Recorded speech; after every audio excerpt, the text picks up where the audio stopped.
Assalamualaikum warahmatullahi wabarakatuh. Jumpa lagi bersama channel saya yaitu Febri Andika. Baiklah, di sini saya akan menjelaskan tentang prosedur pernikahan ataupun prosedur perkawinan yang ada di Indonesia. Prosedur perkawinan yang ada di Indonesia itu terbagi menjadi dua. Yang pertama yang bagi untuk orang muslim dan yang kedua untuk orang non-muslim. Pada kesempatan kali ini saya akan menjelaskan tentang prosedur pernikahan atau tata cara menikah bagi orang muslim. Bisa kita lihat bahwasanya setidaknya ada 6 term atau bagian, ya kan, ketika seorang ingin melangsungkan sebuah pernikahan. Baiklah, mungkin langsung saja saya akan menjelaskan dari masing-masing term A, B, C hingga ke yang F. Yang pertama term A, calon mempelai laki-laki dan calon mempelai perempuan.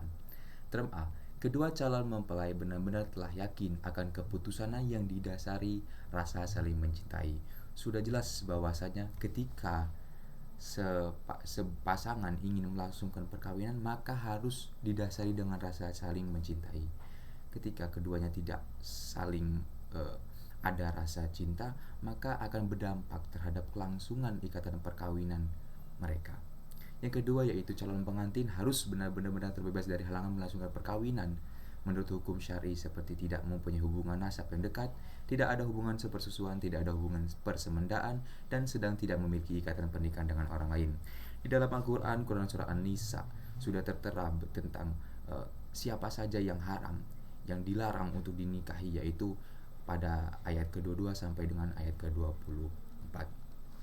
Kemudian term B, meminta berbagai dokumen, yaitu surat keterangan nikah model N1, keterangan tentang orang tua model N4, surat yang menjelaskan tentang asal-usul model N2, berkas keterangan kematian suami atau istri jika ada. Selain berkas-berkas yang termuat dalam term B, surat-surat yang harus disertakan untuk mendaftar kehendak nikah adalah: yang pertama, surat persetujuan menikah kedua mempelai; yang kedua, dispensasi dari pengadilan agama bagi catin atau calon pengantin yang belum berumur 19 tahun. Sudah jelas bahwasanya dalam Undang-Undang Nomor 16 tahun 2019 sebagaimana perubahan dari Undang-Undang Nomor 1 tahun 1974, bahwasanya batas minimal bagi seseorang ingin melakukan perkawinan adalah 19 tahun bagi laki-laki maupun perempuan, yang sebelumnya 19 tahun bagi laki-laki dan 16 tahun bagi perempuan. Yang ketiga yaitu kutipan buku pendaftaran talak cerai bagi janda atau duda; dispensasi camat untuk pernikahan yang dilangsungkan kurang dari 10 hari sejak pemberitahuan gitu.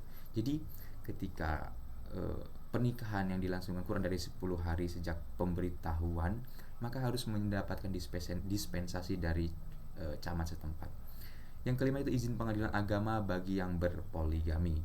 Sudah jelas bahwasanya hukum yang ada di Indonesia, hukum positif yang ada di Indonesia, ketika seorang laki-laki ingin melakukan poligami, maka harus mendapatkan izin, ya kan?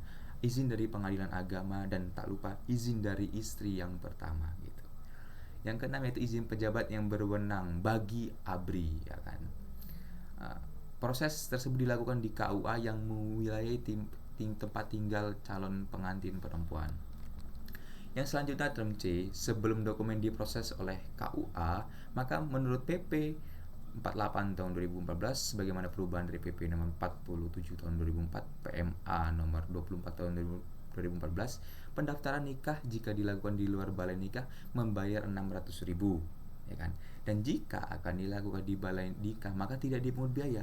Nah, makanya di sini pada dasarnya KUA, ya, khususnya KUA bagi orang-orang muslim itu sangat dipermudah ketika ingin melangsungkan sebuah perkawinan gitu kan.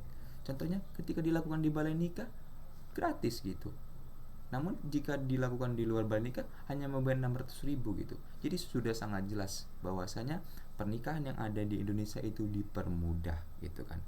Hanya saja harus sesuai dengan peraturan perundang-undangan yang berlaku, ya kan? Menurut Undang-Undang Nomor 16 tahun 2019, ketika berpoligami tidak boleh sembarangan dong, maka harus mendapat izin dari pengadilan agama gitu. Yang selanjutnya term D, setelah dipenuhinya persyaratan dan biaya administrasi, dilakukan pemeriksaan dan pencatatan nikah. Pada tahap berikutnya dilakukan pengumuman pelaksanaan akad nikah maksimal 10 hari kerja gitu. Maksimal 10 hari kerja. tidak terhitung setelah kehendak perkawinan diumumkan di KUA. Yang selanjutnya itu term E. Selama masa tunggu 10 hari kerja, BP4 Badan Penasehat Perkawinan, Perselisihan dan Perceraian memberikan penyuluhan kepada kedua calon pengantin seputar berbagai hal yang terkait dengan rumah tangga. Penyuluhan dilakukan selama 1 hari. Pembekalan nikah dikenai biaya 50.000, termasuk di dalamnya berbagai infak dan kegiatan keagamaan. Gitu kan. Jadi di sini sebenarnya ya kawan-kawan yang ada di rumah atau dimanapun Anda berada, penghulu gitu ya. Penghulu itu tugasnya bukan hanya sekedar hanya menikahkan ke sepasang pengantin, tapi banyak fungsinya.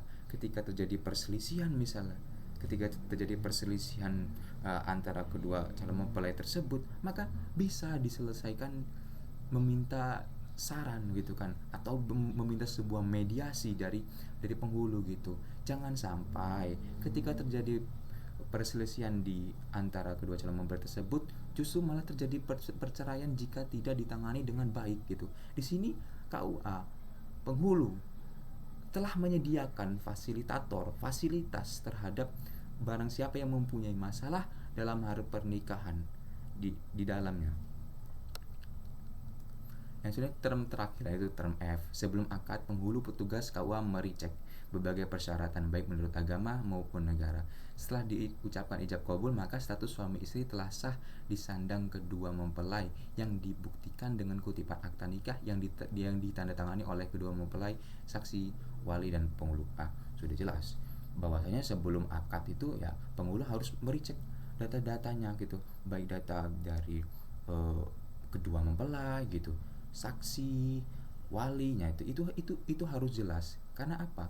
Karena ketika datanya itu salah, maka nanti akan berdampak kepada pernikahan tersebut begitu. Baik, itulah prosedur pernikahan bagi orang muslim yang ada di Indonesia, dan insya Allah next atau selanjutnya kita akan membahas tentang bagaimana prosedur pernikahan bagi non muslim yang ada di Indonesia. Cukup sekian dari saya, kurang lebihnya saya mohon maaf. Terima kasih. Wassalamualaikum warahmatullahi wabarakatuh.